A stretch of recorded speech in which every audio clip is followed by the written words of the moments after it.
మా ఛానల్ని ఇప్పటివరకు ఎవరైనా సబ్స్క్రైబ్ చేసుకోని వాళ్ళు ఉంటే తప్పకుండా నేను చూపిస్తున్నట్టు ఇట్లా సబ్స్క్రైబ్ చేసుకోండి.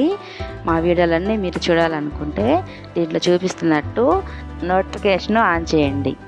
ఇప్పుడు మనము వీడియోలోకి వెళ్ళిపోదాం. హాయ్ అండి, వెల్కమ్ టు తెలుగింటి వంటలు. ఈరోజు బీరకాయ పాలు అండి, ఎట్లా చేయాలో చూద్దాం.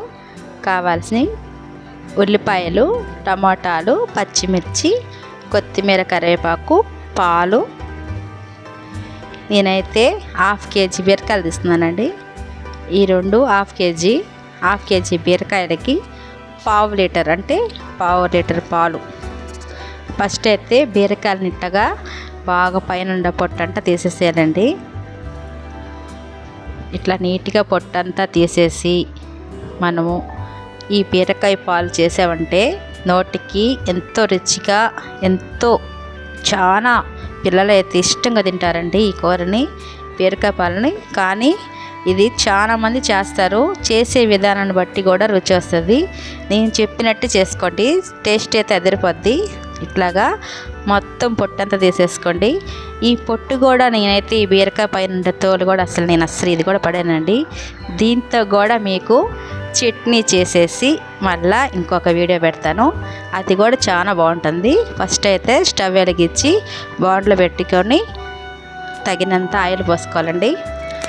ఆయిల్ వీటెక్కగానే మనం ఫస్ట్ అయితే ఆవాలు 1 స్పూను, జీలకర్ర 1 స్పూను వేసుకున్నాక మినపప్పు, పచ్చెనపప్పు అన్నీ ఇట్లాగా చిన్న స్పూన్తోనే అన్నీ ఒక్కొక్క స్పూన్ వేసేసుకొని బాగా దోరగా ఏగనియాలండి. ఈ బాగా దోరగా ఏగిపోగానే సన్నగా తరిగి పెట్టుకున్న ఉల్లిపాయ ముక్కలు, పచ్చిమిర్చి ముక్కలు వేసేసుకోవాలి.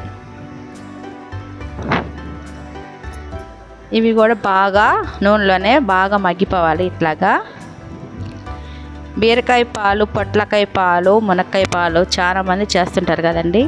కానీ ఒక్కొక్కరు ఒక్కొక్క విధంగా చేస్తుంటారు. ఆ విధానాన్ని బట్టి ఒక్కొక్క టేస్ట్ వస్తుంటుంది. నేను చేసేదైతే మీకు చాలా బాగా నచ్చుతుంది, పిల్లలకు కూడా బాగా నచ్చుతుంది. తప్పకుండా మీరు నేను చేసినట్టుగా ట్రై చేసి తప్పకుండా చెయ్యండి, సూపర్గా అదిరిపోద్ది.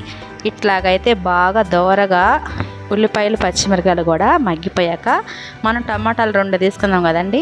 ఆ 2 టమాటాలు ఇట్లా బాగా మగ్గిపోవాలి. టమాటాలు 2 అయినా 3 అయినా తీసుకోవచ్చండి. మనము టమాటాలు తీసుకున్న దాన్ని బట్టి బీరకాయ కూర ఏమి పులుపు ఎక్కడం అట్లా ఏమి ఉండదు, బాగానే ఉంటుంది, టేస్ట్ అయితే బాగుంటుంది. ఇట్లా బాగా మగ్గిపోవాలండి టమాటా కూడా. మగ్గినాక ఇప్పుడైతే మనము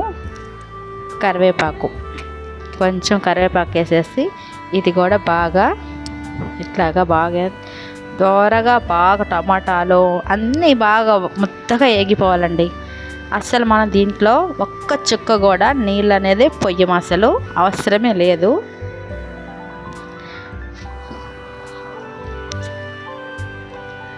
ఇట్లా మొత్తం మగ్గిపోయాక ఇప్పుడు మనం సన్నగా తరిగి పెట్టుకున్న బీరకాయని అయితే వేసేసుకోవాలండి. ఈ బీరకాయని మొత్తం ఇట్లా వేసేసుకొని మనం దానికి రుచికి సరిపడా ఉప్పు, పసుపు వేసేసి మూత పెట్టేసేయాలి.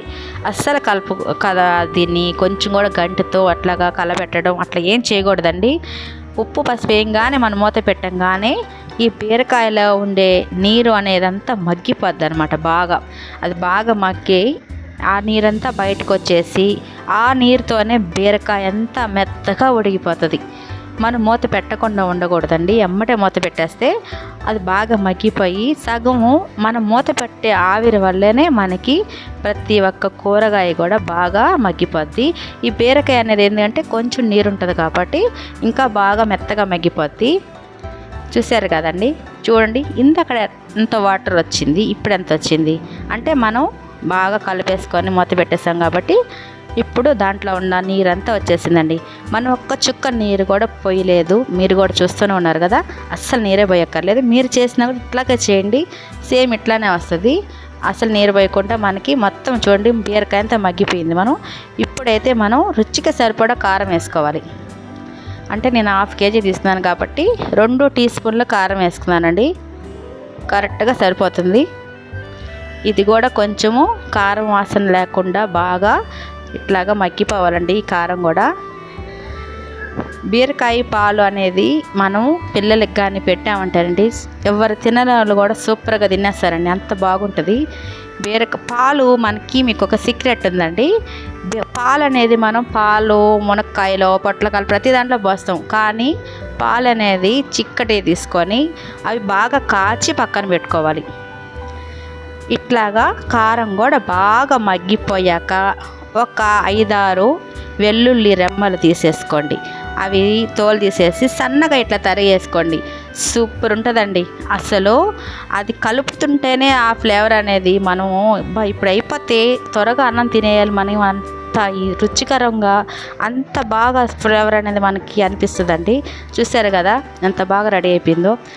ఈ ఎల్లుల్లిపాయ కూడా బాగా మగ్గిపోద్దండి ఈ కూరలోనే. ఇట్లా సన్నగా తరిగిన దానివల్ల ఏంటంటే ఇది బీరకాయతో పాటు బాగా మెత్తగా అయిపోతుంది. పిల్లలు దాన్ని కూడా బాగా తినేస్తారు. ఇవి నేను చిక్కటి పాలు కాచి చల్లారి పెట్టుకున్నానండి. అంటే కాచి పక్కన పెట్టుకున్న కూర ఎలా చల్లగా అయిపోయినాయి. ఇట్లా పోయడం ఏంటంటే పాలు మనకి ఎరగవండి. మనం ఒక 5 నిమిషాలు మంటను సన్నగా అదే సిమ్లో పెట్టేసుకుంటే పాలు అనేది ఎరగవు. కొంతమంది చేసింది ఏంటంటే పచ్చిపాలు పోసేస్తారు. మా వాళ్ళే పోస్తారండి, మా ఇంట్లో వాళ్ళే పచ్చిపాలు పోసేసి అది పెరుగుగా చూడండి ఇట్లాగా అస్సలు కనిపించదు, పెరుగుగా అయిపోయి పాలు ఎరిగిపోయిన అంటారు. ఇట్లా కానీ చేశారంటే పాలు అసలు ఎరగవు. కర్రీ అన్నంలో కలుపుకుంటుంటే ఎంత అమోఘంగా ఉంటుందంటే మీరే చెప్తారు కామెంట్లో, సూపర్గా ఉందని. తప్పకుండా మీరు ఇట్లాగే ట్రై చేయండి. చూడండి ఎంత రుచికరమైన బీరకాయ పాలు ఎంత త్వరగా రెడీ అయిపోయిందో. తప్పకుండా మా ఛానల్ని సపోర్ట్ చేయండి. మా ఛానల్ సబ్స్క్రైబ్ చేసి లైక్ చేసి షేర్ చేయండి. ఇలాంటి చిన్నవి మీకు ఈజీ అయిన వంటలు నేను ఎప్పుడు మీకు చేయాలని నేను కోరుకుంటున్నాను. మీరు కూడా మాకు తప్పకుండా సపోర్ట్ చేయండి.